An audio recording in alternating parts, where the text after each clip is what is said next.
राधे श्याम। आइए सभी श्रोताओं का, हमारे प्यारे श्रोताओं का एक बार पुनः स्वागत है चर्चा में, भागवत कथा चर्चा में, जो हम लोग एक सामान्य तरीके से आम जीवन में करते हैं।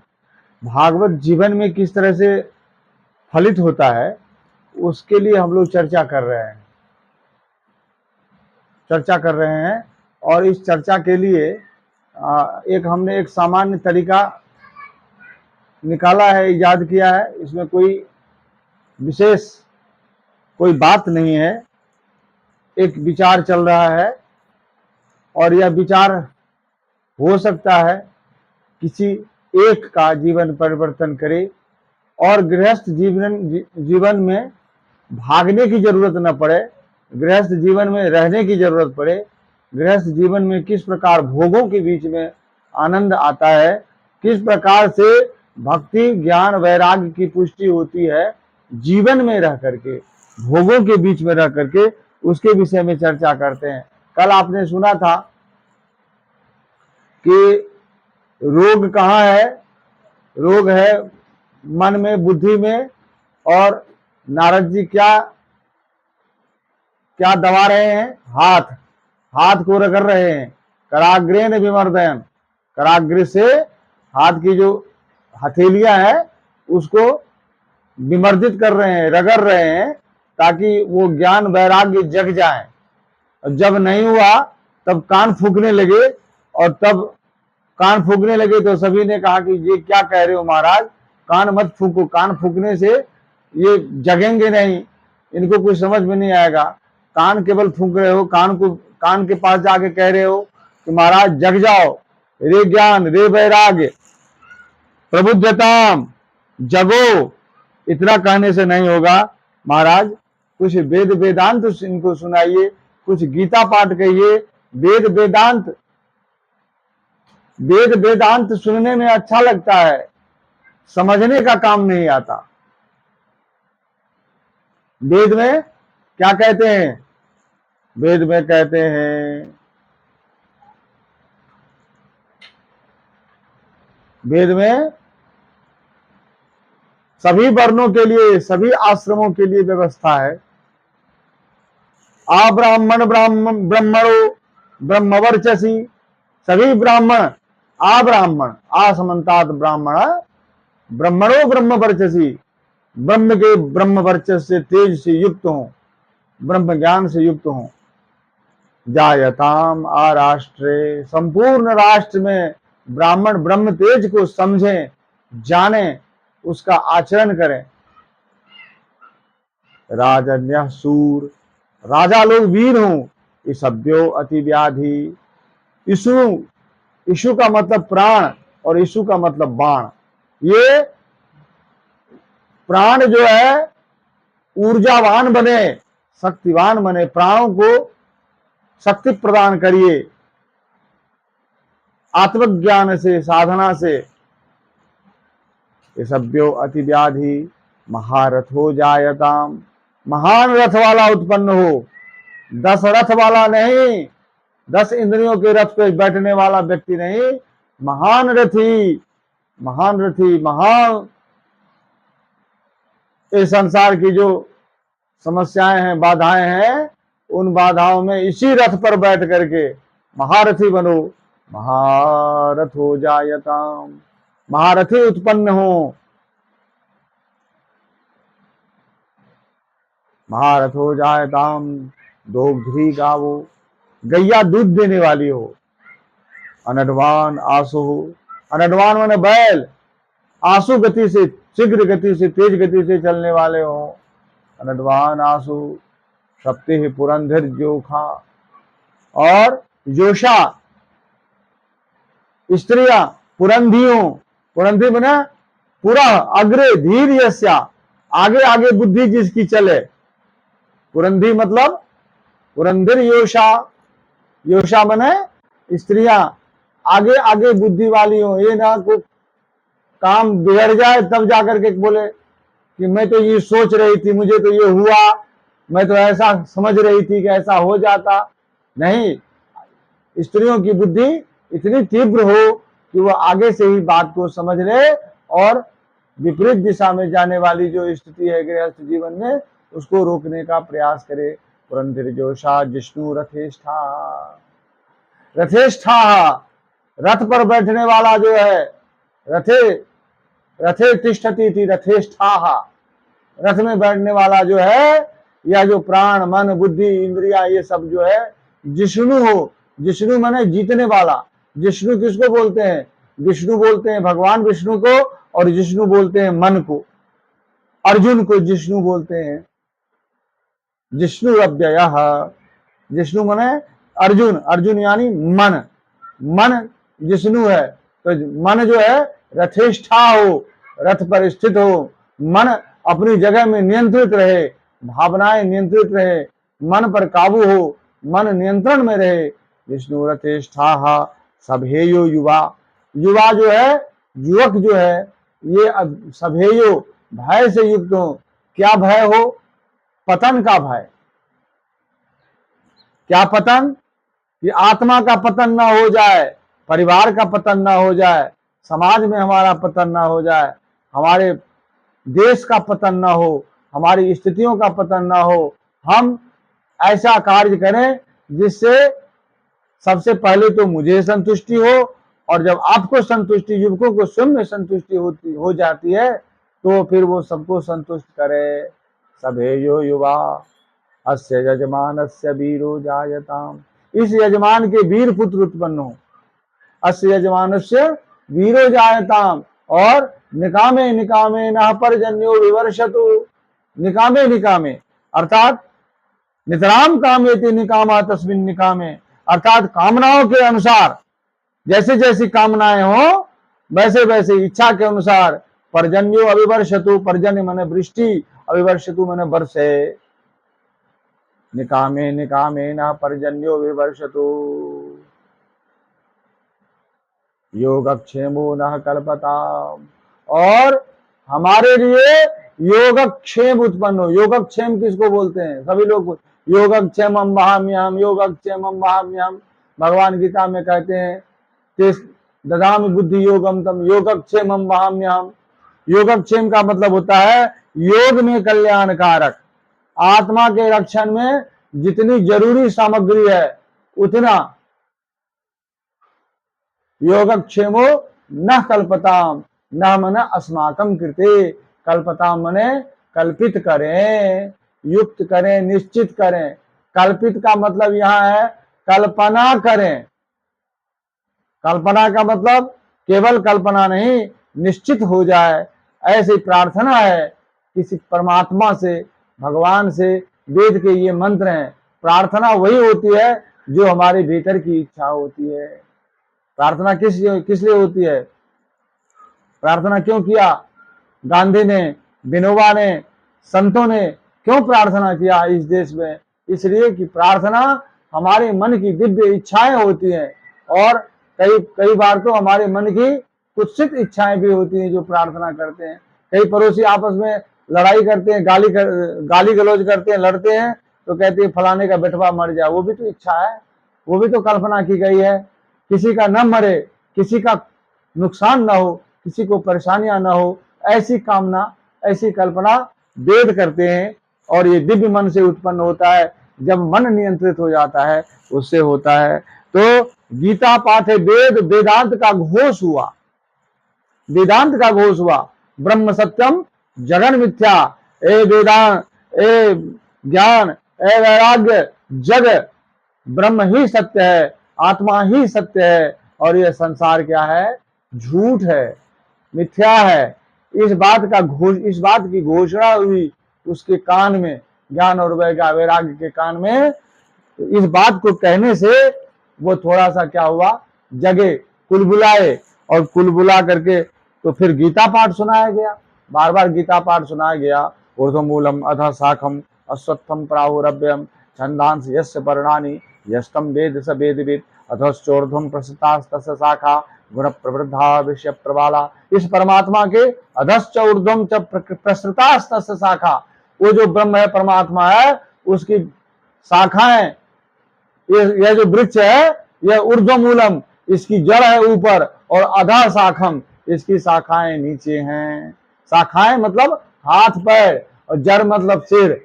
इस परमात्मा का ये जो सिर है, ये मूल जड़ इस ब्रह्म को का जो ब्रह्म रूपी वृक्ष का, जो वृक्ष आपका शरीर है, इस ब्रह्म वृक्ष रूपी शरीर का जड़ ऊपर है और इसकी शाखाएं नीचे है। ऊर्ध्वमूलम अधा शाखम अश्वत्थः प्राहु अव्ययम। प्राहु मन प्राचीन काल में जो आत्मा को प्राप्त हुए, आत्मानंद में मस्त हुए, उन लोगों का कहना है कि वेद रूपी परमात्मा का जो यह वृक्ष है, इस वृक्ष यह इस शरीर है, इस शरीर की रूपी वृक्ष का, वेद रूपी वृक्ष का जड़ ऊपर है और इसकी शाखाएं नीचे है।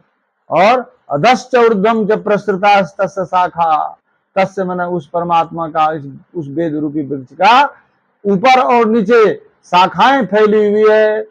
अधश्चोर्ध्वम प्रसृता तस्य शाखा गुण प्रवृद्धा विषय प्रबाला। गुणों से प्रवृद्ध है, पोषित है, बढ़ी हुई है। ये जो शाखाएं बढ़ी हुई है, इसमें तना और डालियां और पत्ते निकली हुए हैं, कुपले आई हुई हैं, ये गुण हैं इनके। और गुण प्रवृद्धा विषय प्रवाला, और विषयों से ये प्रवालित है, फैली हुई है। विषय प्रवाला अधस्य मूलानि अनुसंततानि, या मूल नीचे से जड़ से फैली हुई है, अनुसंतत हैं, अर्थात एक दूसरे में गुथी हुई है। अधस्य मूलानि अनुसंततानि कर्मानुबंधेनि मनुष्य लोके, और मनुष्य के जो कर्म है, कार्य है, उससे अनुबंधित है, उससे बधी हुई है। इस प्रकार के ये जो है गीता पाठ जब उसके कान में किया गया, तो इस गीता पाठ से वह जो है कुलबुलाया, इधर उधर थोड़ा बड़ा हुआ, और फिर तो क्या हुआ, बोध्यमानो तदा तेन कथंचित उत्थितौ बालात्। बार बार जब इस प्रकार के वचन कहे गए कि वेदेषु यज्ञेषु तपस्सु चैव दानेषु यत् पुण्य फलम प्रतिष्ठम अत्येतु तत्सर्वम इदं विदित्वा योधे परम स्थानमुपैति दिव्यम। वेदेषु यज्ञेषु तपस्सु चैव, वेद में यज्ञ करने में, तपस्याओं में जो फल बताए गए हैं, वो उन सभी फलों को पार कर जाता है, जो तत्सर्वम अत्येति, पार कर जाता है। अत्येति माने अति उपसर्ग पूर्वक इन गतो धातु है। अत्येति, इन गतो धातु का एति रूप बनता है, एति इतः ऐसे रूप बनता है। तो एति माने अतिक्रांतम एति, अत्येति अर्थात पार कर जाता है। कौन कौन पार कर जाता है? जो इदम विदित्वा, इदम माना आत्मानम, इस आत्मा को जो जानता है, वो इस संसार को रूपी सागर को पार कर जाता है। वेदेषु यज्ञेषु तपस्सु चैव दानेषु यत् पुण्य फलम प्रतिष्ठम अत्येति तत्सर्वमिदं विदित्वा योगी परम स्थानमुपैति दिव्यम। योगी बनो, योग में आरूढ़ हो जाओ। योग माने जुड़ो। किससे जुड़ो? अपने आप से जुड़ो, दुनिया से मत जुड़ो, दूसरों को मत देखो, भागवत बनो, भगवत्ता की बुद्धि से युक्त बनो। भागवत माने भगवत संबंधी बुद्धि वाला, भगवान की बुद्धि वाला भागवत होना, भागवत बन जाओ।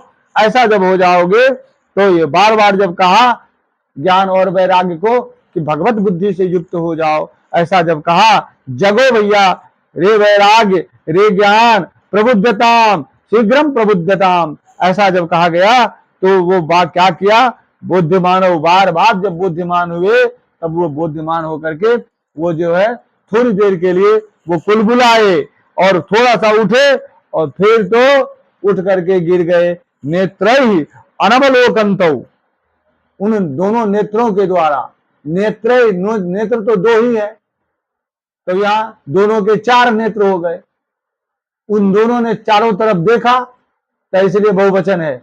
नेत्र माने नेत्रों के द्वारा, अनवलोकन्तौ, उन्होंने कुछ भी नहीं देखा, आंखें अधमुदी हुई थी, कुछ भी नहीं देखा। देखने का एक उपक्रम सा करता हुआ वे दोनों फिर से गिर पड़े। जिरम्भन्तौ सालसौ उभौ, स आलसौ, आलस युक्तौ, आलस युक्त होकर के वे क्या किए, जिरम्भन्तौ, जिम्भमान हुए, जम्हाई लेने लगे और वे दोनों फिर पुनः गिर गए।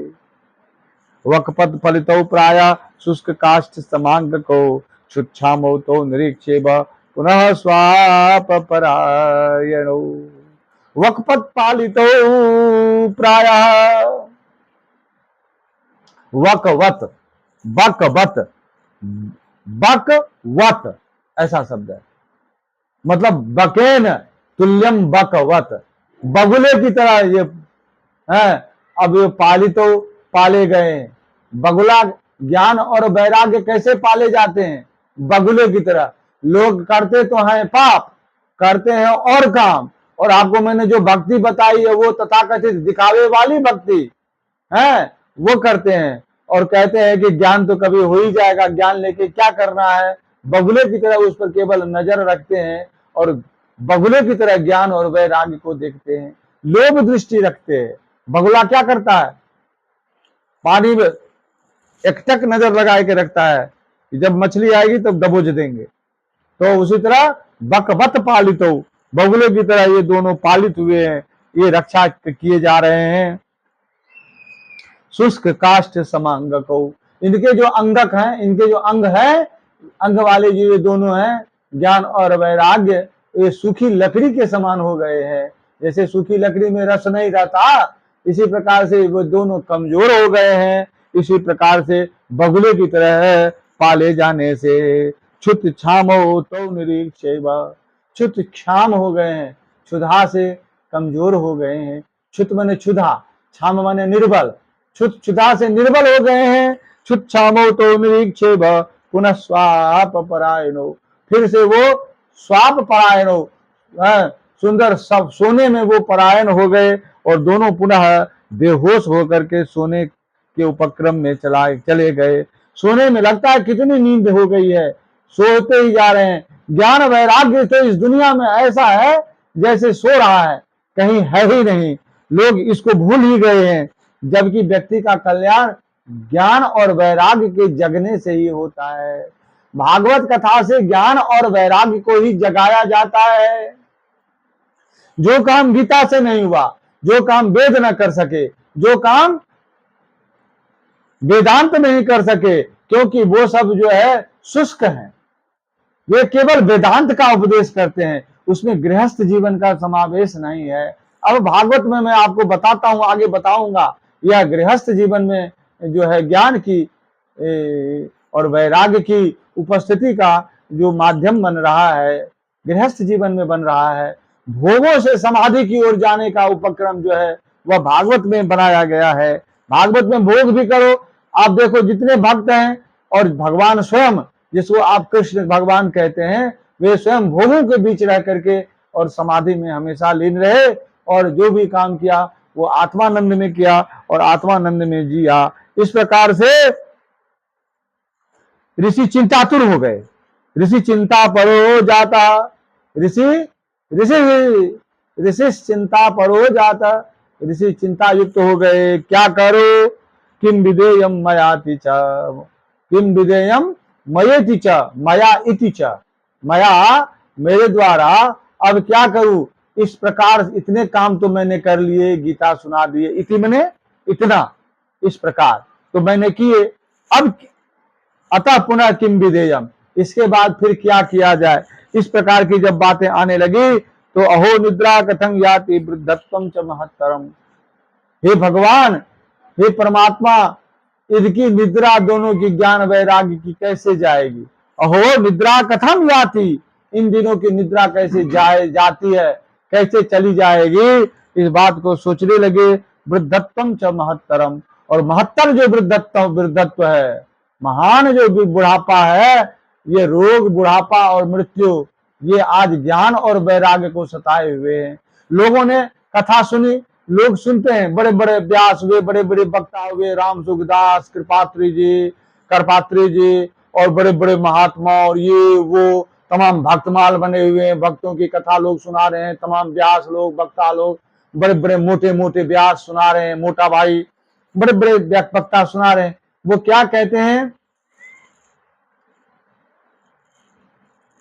बुढ़ापा ना आए, बुढ़ापा आने से पहले ज्ञान और वैराग्य सो रहे हैं, बुढ़ापे में चले गए हैं। और भक्ति, भक्ति तो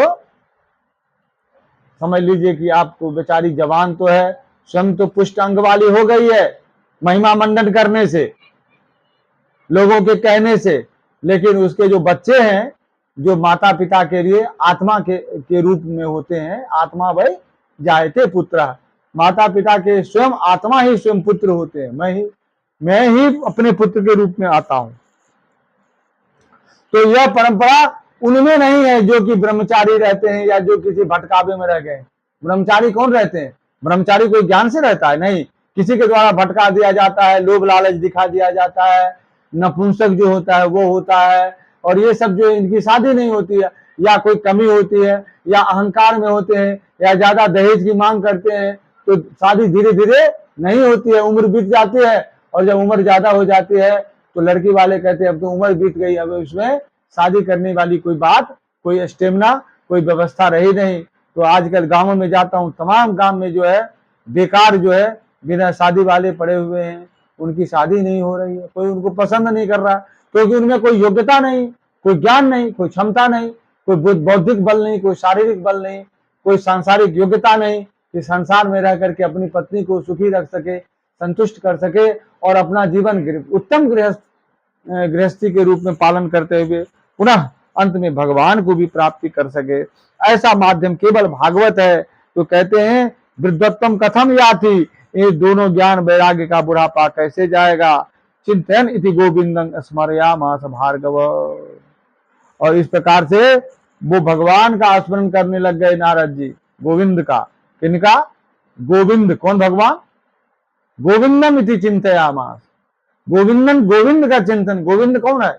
आत्मा। गाम बिंदती इति गोविंदा, इन इंद्रियों को जो जानता है उसे गोविंद कहते हैं। ये ध्यान रखना, इंद्रियों को जानता कौन है? आत्मा। तुम्हारी आत्मा ही तुम्हारी इंद्रियों को जानती है। तुमको पता है कि तुम्हें क्या चीज पसंद है, तुम्हें आंख से रूप देखना पसंद है, तुम्हें कान से अच्छे शब्द सुनना पसंद है, तुम्हें जिह्वा से अच्छे भोजन करना पसंद है। इसीलिए सन्यासियों के लिए ये सब वर्जित है, अभ्यास के लिए।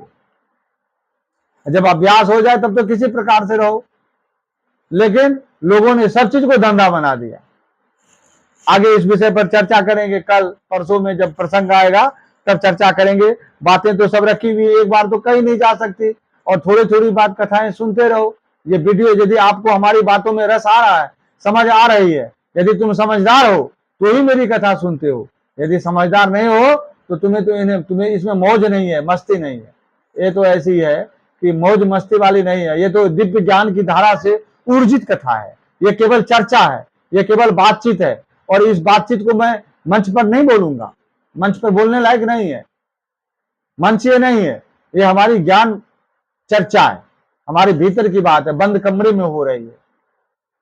यदि तुम समझदार हो तो इसको समझ लो। मंच पर कहने की चीजें ये नहीं है, क्योंकि मंच जो है मूर्खों से भरा हुआ है।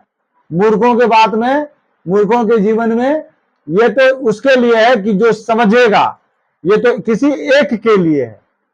यह कथा चर्चा किसके लिए है? किसी एक को खोजा जा रहा है। मंच किसके लिए होता है? सबके लिए होता है।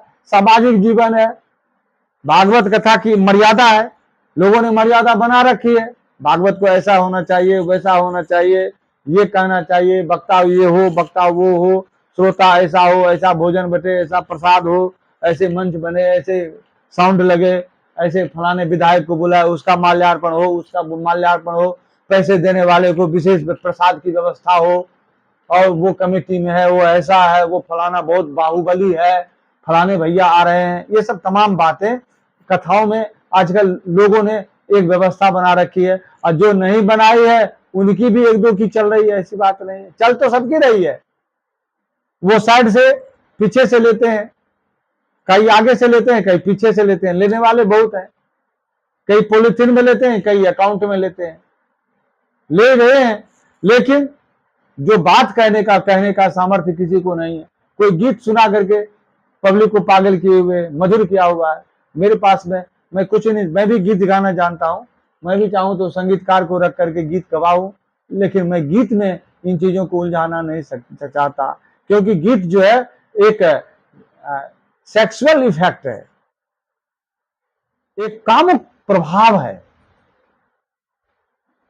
इसीलिए धर्मों में गीत गाना मना किया गया है। मुसलमान में हराम है, गीत गाना हराम है, और ईसाइयों में भी गीत गाना उचित नहीं है। हिंदुओं में भी तुम देखते हो, व्यास लोग नचाते हैं, खुद नाचते नहीं, और जो नाचते हैं उनकी निंदा होने लगती। बाबा लोग, बुद्धिमान लोग, समझदार लोग नाचते नहीं, और नाचने लगे तो कहो फलाने तो नाचता है। वो क्या है, व्यास है कोई, नाचता है?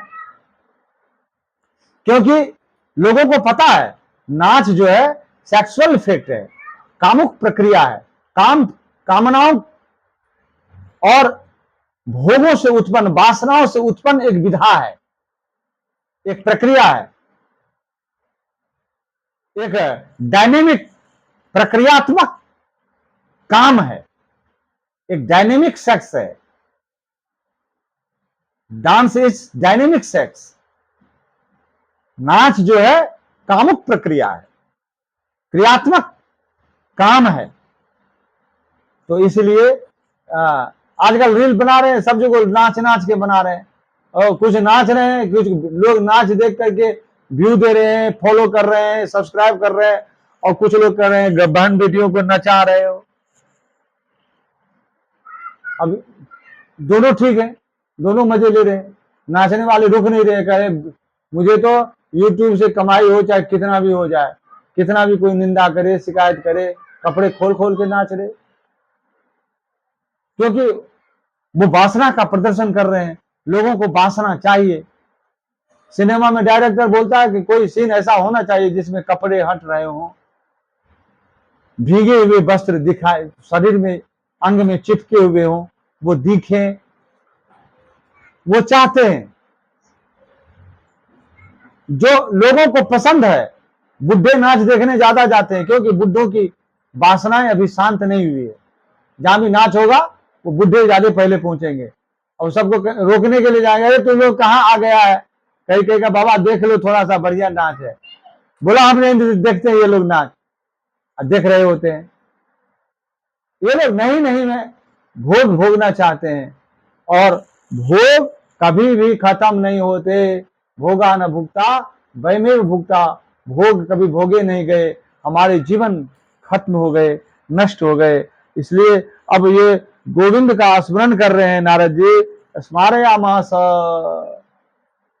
स्मृति धातु से आम प्रत्यय करके अस का अनुप्रयोग हुआ, स्मारयामास लिट लकार में, और इसका मतलब होता है उन्होंने गोविंद का स्मरण किया। और भार्गव स्मर्यामास, ये भी आत्मने पद में है, ध्यान देना। हाँ, अपने आप का स्मरण किया, अपने भीतर में जो आत्मा है उसका स्मरण किया। और जैसे आत्मा से स्मरण किया कि भीतर के आकाश से, हृदय आकाश से वाणी हुई, व्योम वाणी तदेव अभूत, तदई तदा एव अभूत। उसी समय व्योम वाणी, आकाशवाणी हुई, हृदयाकाश से एक वाणी आई, माँ ऋषे खिद्यतामिति, ऋषे माँ खिद्यतामिति, हे ऋषि खेद मत करो। यात्रीगण, मुझे खेद है, रुकावट में बाधा डालने के लिए मुझे खेद है। खेद समझते हो ना, बाधा के लिए खेद प्रकट करना, दुख प्रकट करना। तो वो बोलते हैं मां खिद्यतामिति, खेद मत करो। और उद्यम सफलस्ते अयम, अयम उद्यम ते उद्यम सफल, तुम्हारा जो ये उद्यम है वो सफल होगा। ते मया एक वचने से, यहाँ एक वचन में ते हुआ है। ते मने वो सहतौ ते वाला बहुवचन वाला ते नहीं है, एक वचन वाला ते है। ते मने तुम्हारा, तब तुम्हारा जो है उद्यम सफल होगा, सफल भविष्यति होगा। अतः इसमें न संशय, इसमें कोई संशय नहीं है। एतदर्थम तो सत्कर्म सुरर्षे त्वं समाचर, इसके लिए हे सुरर्षे, हे देवताओं के ऋषि, हे देवताओं के, हे देव शक्तियों को जानने वाले, आत्मानंद को समझने वाले ऋषि, तुम जो है सत्कर्म करो, आचरण मन आचरित करो, आचार में लाओ सत्कर्म को, सत्कर्म को कार्यों में रूपांतरित करो, खाली बकबक करने में रूपांतरित न करो। केवल बोल करके चुप मत हो जाओ। सारे वक्ता व्यास बोल रहे हैं और दक्षिणाले आ रहे हैं घर में, उसको रूपांतरित नहीं कोई कर रहा, रूपांतरित कान में फूंक करके मंत्र कर रहा है, चेला बना रहा है, और फिर आ रहे हैं लोग, जा रहे हैं, खा रहे हैं, पी रहे हैं, होटलों को बुक कर रहे हैं, आश्रमों को बुक कर रहे हैं। ये आचार नहीं है, ये समाचार नहीं है सत्कर्म का। सत्कर्म का मतलब भागवत को पियो, पिलाना सिखाओ, भागवत को जीना सिखाओ, अपने शिष्यों से अंतरात्मा का संबंध करो, संवाद करो। ये तो है ही नहीं। जब श्रोता और वक्ता ज्ञान निधि होंगे तब ना, ज्ञान को जानने वाले नहीं है। तो गूढ़ राम की कथा जो है, भागवत की कथा, वो कैसे चलेगी? तो कहते हैं तुम सत्कर्म का आचरण करो, तत्ते कर्म अभिधास्यन्ति साधव साधु भूषणा। साधुओं के जो भूषण हैं, साधु तो तमाम घूम रहे हैं, साधुओं में जो आत्मा को जानने वाले आत्मदर्शी हैं साधु, वो साधु तुम्हें क्या करेंगे? कर्म अभिधास्यन्ति कथयन्ति। अभिधान मने कहना, अभिधास्यन्ति मने कथयिष्यन्ति। तुम्हें वो साधु भूषण, साधुओं में श्रेष्ठ ज्ञान कहेंगे, समझाएंगे कि किस प्रकार से सत्कर्म का आचरण किया जाए, सत्कर्म का जीवन में आनंद कैसे लिया जाए। सत्कर्म क्या होता है? सत्कर्म होता है भागवत कथा का आनंद लेना, उसके लिए आचरण करना, ध्यान से युक्त होना, ध्यान में जाना, आत्मा के ध्यान में आरूढ़ होना, जो भागवत के द्वितीय स्कंद में कहा गया है। भागवत के द्वितीय स्कंद में क्या है? ज्ञान की कथा है, ध्यान की कथा है। पूरा का पूरा द्वितीय स्कंद आत्मा का ध्यान है, जिसको भगवान कहा गया है। आत्मा ही भगवान है, आत्मा ही भगवान है, और उसी भगवान का ध्यान द्वितीय स्कंद में कहा गया है, और उसी ध्यान को करना है, बकबक नहीं करना है, दूसरे को नहीं बताना है कि यूं है, ऐसा है, वैसा है, भगवान का ऐसा ध्यान कर लो, ऐसा वह कर लो, तुम कर लो, हम नहीं करेंगे, ऐसा नहीं है। हम तो करके बैठे हुए हैं और उसका आनंद ले रहे हैं, अब भी ले रहे हैं, तुमसे बात करते हुए भी ले रहे हैं। इस कथा को सुनाते हुए मैं कुछ नहीं सुना रहा, मैं करता ही नहीं, कर्तापन से बाहर हूं। कैसे? पश्यन, श्रृण्वान, स्पृशन, देखता हुआ, सुनता हुआ, छूता हुआ, गच्छन, जाता हुआ, स्वपन, सोता हुआ, श्वसन, सांस लेता हुआ, प्रलपन, प्रलाप करता हुआ, प्रलपन मैंने प्रलाप करता हुआ, विसृजन, छोड़ता हुआ, उन्मिशन, आंख को खोलता हुआ, निमिशन मैंने बंद करता हुआ। उन्मेष और निमेष, उन्मिशन निमिशन अपि, ऐसा करता हुआ भी मैं यह जानता हूं कि इंद्रियां इंद्रियों में बढ़त रही हैं। जानता हूं, मानता नहीं। तुम लोग सब कुछ मानते हो, मान के चल रहा है। तुम सब कहते हो कि चलो आप कहते हैं इसलिए मानता हूं। किसी के कहने से कुछ मत मानो, अपने भीतर में अनुभव करने का प्रयास करो, अपने आंखों को बंद करो, अपने भीतर में स्थित परमात्मा को देखने का प्रयास करो। यह आत्मा देखने के लायक है। अरे वाह आत्मा, अरे द्रष्टव्य, आत्मा देखने के लायक है, श्रोतव्यो, और दिखाई न पड़े तो सुन करके देखो, जो देखने वाले उससे सुनो, और मंतव्यो, फिर एक बार मान लो थोड़ी देर के लिए। जैसे गणित बनाने से पहले ये मानते हैं कि राम के पास में x रुपया है, रुपया तो x होता नहीं है, मानते हैं राम के पास में 100 रुपया है। पता चला गणित करके कि राम के पास में 1 करोड़ रुपया था, लेके भाग गया, तो माना जाता है। तो श्रोतव्यो, मंतव्यो, और फिर मान लो, लेकिन मान के रुको मत, निदिध्यासितव्यो, निदिध्यासन करो, उसके भीतर में समझने का एक आंख बंद करके अभ्यास करो। रात्रि में बिस्तर से जग जाओ और अपने कान में उंगली डाल करके अपने भीतर भी स्थित ब्रह्म को, ब्रह्म की दिव्य आवाज को एकदम शांति में, निस्तब्धता में सुनने का प्रयास करो। और जब सुनने में समझ में आने लगे तो आनंद का धीरे धीरे धीरे धीरे संचार होने लगेगा। गमिष्यति क्षणाद भक्ति सर्वतः प्रसरिष्यति।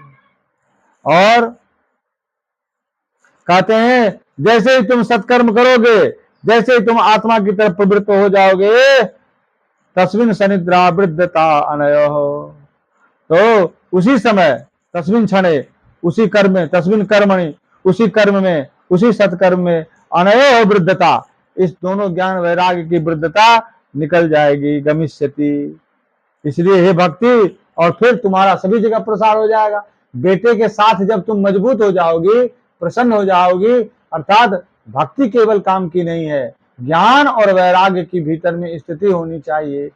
मेरा यही तात्पर्य है कि तुम सभी आत्मानंद से युक्त हो जाओ, और मेरा किसी के निंदा में, किसी के शिकायत में, किसी के कुछ लेने देने में, या खुद के कोई उद्योग में कोई मेरा तात्पर्य नहीं है। मैं कुछ वीडियो जितना तक हो सकता है, भागवत के दिव्य अर्थ जहां तक जा सकता है, स्वास्थ्य जहां तक मेरा सकारात्मक है, वहां तक मैं बताने का प्रयास करता हूं।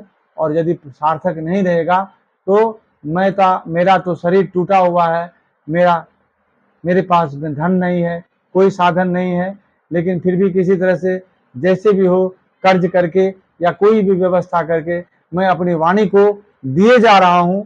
आप लोग के हाथ में है कि आप लोग इसको कितना आगे बढ़ाते हो, कितना लोगों के बीच में इसका प्रचार जाता है। और यह शरीर तो छूट जाएगी, लेकिन मेरी वाणी आप लोगों के बीच में रहेगी, और आप लोग इसकी रक्षा करना। आप लोग जो भी अब आत्मानंद को कोई एक भी प्राप्त हो गया तो मेरा बोलना सफल हो जाएगा।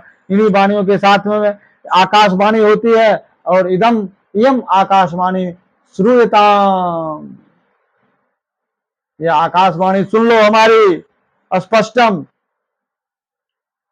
नारद जी कहते हैं। और वो जब आकाशवाणी हुई नारद जी में, और नारद जी ने सभी को बताया कि यह आकाशवाणी हुई, जैसे मुझ में हुई मैं बताए दे रहा हूं। मेरे पास कोई आदमी नहीं, लेकिन यूट्यूब तो है, आजकल बड़ा बढ़िया साधन है। उस समय भी बुद्ध को आकाशवाणी मिली तो सारनाथ से कुशीनगर तक आए, उस आकाशवाणी को अंगुलीमाल को सुनाने गए। सुनाने गए कि नहीं गए भाई? बहुत सारे राजाओं को सुनाया। नानक को आकाशवाणी हुई तो कीरत किया, भारत के चारों बगल गए। मोहम्मद को आकाशवाणी हुई तो मोहम्मद जो है हिजरत किया। मक्का से मार के लोगों ने भगाया तो मदीना गए, और मदीना से मार के लोगों ने भगाया तो मक्का गए। मक्का से मदीना 4 बार उन्होंने हिजरत किया, लोगों को समझाने का प्रयास किया। लेकिन लोग हैं कि बस वही गधे के गधे बेवकूफ ठहरे। लोगों ने लड़ाई और मारपीट शुरू कर दिया, मोहम्मद साहब को घेर लिया। अंत में मोहम्मद साहब को युद्ध करना पड़ा शरीर की रक्षा के लिए, देख लो। और तब से ये नियम बन गया कि इन दुष्टों से अपने शरीर को तो पहले बचाओ, और फिर युद्ध की परंपरा चल पड़ी धीरे धीरे। और फिर उस परंपरा में फिर तो जो आगे जो लोग आए वो युद्ध से ही जीत करके लोगों को मुस्लिम धर्म देने का एक परंपरा बना लिया। जबकि मुस्लिम धर्म युद्ध से जीतने का धर्म नहीं है, जिहाद का नहीं है।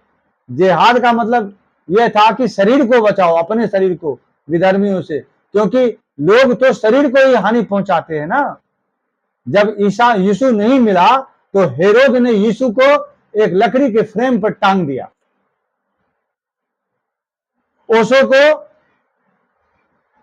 स्वीट पॉइजन दे दिया, धीमा जहर, जो 6 महीने में चढ़ा, और धीरे धीरे बीमार होकर के यह शरीर कमजोर हो गया और आत्मा निकल गई शरीर से। ऐसे लोग मारते हैं, लोग शरीर को खत्म कर देते हैं। गांधी की बातों को लोगों ने पसंद नहीं किया। गांधी जो सत्य और अहिंसा की बात कर रहे थे, तो गांधी को गोली मार दिया गया बीच सभा में। सत्य बातों को लोग नहीं पसंद करते, लोग गोली मार देते। आकाशवाणी हुई और आकाशवाणी तो शरीर नुकसान न करे, कोई आके शरीर में किसी को कोई बाधा न पहुंचाए, इसीलिए हैं सभी ने ये वाणी सुनी। उस समय जो आकाशवाणी हुई थी नारद जी के भीतर, जो वो भक्ति को सुना रहे हैं, ज्ञान वैराग को जगाने का प्रयास कर रहे हैं, उस संबंध में जब गोविंद से पूछा तो हृदय आकाश से वाणी आई, उस वाणी को सभी को सुनाया और लोग भी सुन करके विस्मित हो गए। और नारद जी को भी आश्चर्य हुआ कि बताओ, ये वही लोग हैं जो हमेशा से कथा सुनते आ रहे हैं, हमेशा से पूजा करते आ रहे हैं, हमेशा से देवी देवताओं को मानते आ रहे हैं, इन लोगों को कितना आश्चर्य हो रहा है। नारदो विस्मय लेभे, नारद जी स्वयं विस्मय को प्राप्त हुए कि ये वही लोग हैं जो धर्म का आचरण करते हैं, ज्ञान और वैराग्य के लिए भक्ति का आश्रय लेते हैं, लेकिन न इनको भक्ति प्राप्त हुई, न इनको ज्ञान और वैराग्य मिला, और न इदम ज्ञातम इति ब्रुवन्, ये इन्हें कुछ भी आज तक ज्ञात नहीं हुआ। ऐसा कहते कहते कहते कहते नारद जी फिर क्या कहते हैं लोगों को, अनया आकाशवाणी आप गुप्तत्व निरूपितम। नारद जी ऐसा कहते हैं कि देखो भाइयों, ये आकाशवाणी तो हुई है लेकिन ये गुप्त है। मैं भी आपको कह रहा हूं, मेरे भीतर में जो आकाशवाणी हुई है ज्ञान को कहने की, वैराग्य को जगाने का, यह आकाशवाणी गुप्त है, ये मुझ में हुई है। तुम सुनोगे तो तुम्हें लगेगा कि कुछ बोल रहा है, कुछ उटपटांग बोल रहा है। आज भी हमको लोग मिले थे, कई हमारे मिलने वाले जानने वाले, उन्होंने कहा मैंने आपके वीडियो को सब्सक्राइब तो कर दिया, दूसरे ने पंडित ने कही कि तुमने शेयर किया, बोला शेयर तो नहीं किया क्योंकि कोई शेयर किया नहीं था इसलिए मैंने नहीं किया। मतलब मुझे मन में संतुष्टि दे रहे थे, कोई शेयर नहीं किया। लोग सभी जूता फेंक रहे थे इसलिए मैंने भी कुछ फेंकना उचित समझा, तो मैंने फूल फेंक दिया, जूते नहीं फेंके। फेंका लेकिन जरूर, क्योंकि लोगों को दिखाना था कि तुम सब फेंक रहे हो इसलिए मैं भी कुछ फेंक रहा हूं, इसलिए मैंने भी कुछ फेंक दिया। वो फूल ही सही, मैंने शेयर नहीं किया क्योंकि कोई शेयर करने वाला था नहीं, दूसरा मैंने शेयर नहीं किया, लेकिन मैं सब्सक्राइब कर दिया हूं। लेकिन मैं कुछ समझ नहीं पाया कि आप क्या कह रहे हैं, समझ नहीं पाते। न ज्ञातम इति ब्रुवन्, किसी ने जाना नहीं। नारद जी को बड़ा आश्चर्य हुआ। नारदो विस्मयं लेवे, नारदों में एक वचन है, नारदः नारदौ नारदाः, रामः रामौ रामाः रामः नारदाः।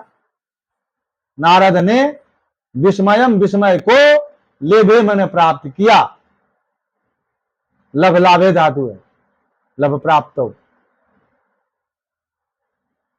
नारद ने विस्मय को प्राप्त किया। नारद को क्या विस्मय हो गया कि ये जिसको मैंने कहा हूं, जिस भक्ति को मैंने कहा, जिन लोगों को मैंने कहा, क्यों किन लोगों को कहा, तत् सर्वै अपि विश्रुतम, सभी के द्वारा वो आकाशवाणी सुनी गई।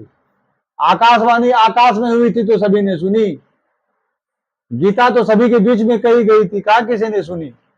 सबके कान में क्या कील ठोकी हुई थी? जो 18 अक्षौणी सेना थी उसमें से किसी ने कहा सुनी? केवल अर्जुन ने सुनी। आज नारद जी आकाशवाणी कर रहे हैं, सभी ने कहा सुनी? नारद जी ने सबको सुनाई, तब सुनी, लेकिन सुनी तो, लेकिन किसी ने समझी नहीं। लोगों को समझने से मतलब नहीं है। लोग यह कहते हैं कि चलो बाबा है, महात्मा जैसा लग रहे हैं, दाढ़ी मूंछ निकल रही है, लाल पीले पहने हुए हैं, इसीलिए कुछ अच्छा ही कहते होंगे। बोला मरन दो साले, गाली देकर के कहें या बिना गाली देकर के, मतलब यही है कि वे गाली ही दे रहे हैं। न समझने का मतलब क्या है? जब तुम किसी के बात को नहीं समझते हो तो तुम्हारे मन में यही भावना होती है कि मरने दो इसको, बकबक बकबक करता है, बालक है, अभी बच्चा है, या हमें इससे क्या मतलब, या फालतू की बातें हैं, इसे मुझे कोई कमाई हो रही है कि मैं इसकी बात सुनूं?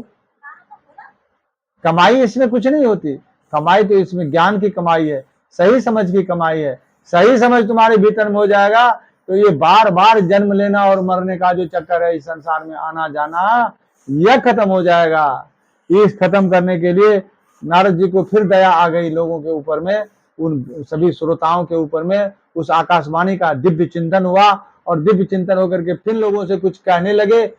नारद जी फिर क्या कहते हैं सभी को संबोधन करके, ये बात मैं आपको अग्रिम कल के वीडियो में कहूंगा।